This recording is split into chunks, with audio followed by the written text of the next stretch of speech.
Hi, it's Laurie Scherer with my partner, Dan Karp. and we're here today to talk to you about something that's very relevant and current in our world right now, and it is what's going on in the stock market. So just to let you know, we have nothing to do with the stock market or purchasing stocks or selling stocks. However, we are very embedded in the real estate world here, and we know that this is affecting everything. The fact that our current stock market is extremely volatile and fragile, it's very, very scary to everybody who even looks at the news station and sees all that red stuff and how much the value of stocks is going down on an hourly minute basis. There's just a lot of up and down.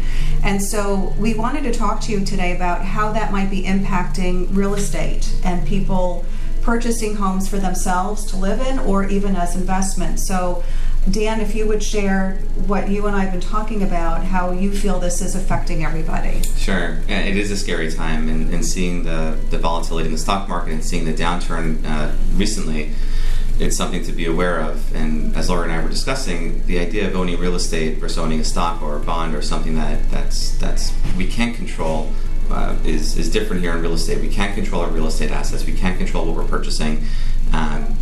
Whereas in the stock market, it's a liquid asset. You can move it quickly.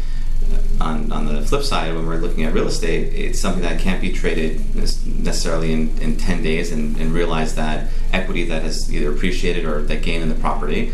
But there are a few other benefits that I think that are important to discuss. One is the idea of appreciation in these assets. Historically, we've seen appreciation, and we'll share a graphic that we can look at as well, where we've seen appreciation in real estate over time.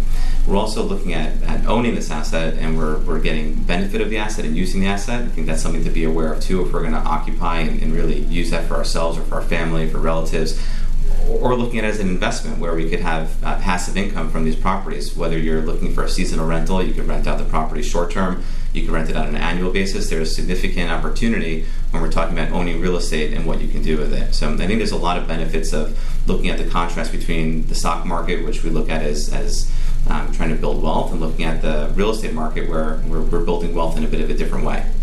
Correct. And so we also know that historically, as you mentioned, real estate values have always increased over the course of time, some years more rapidly than others, and some years there's been a bit of a dip, but there always has been an upward inclination, and everyone's always going to need housing, like you said, whether it's seasonal or full-time. So if you'd like further information about how this might be a benefit for you, please reach out to one of us. And if there's a topic that you'd like to hear us discuss, reach out. We love to make sure that we're providing information that's important to you. Thank you for listening and have a great day.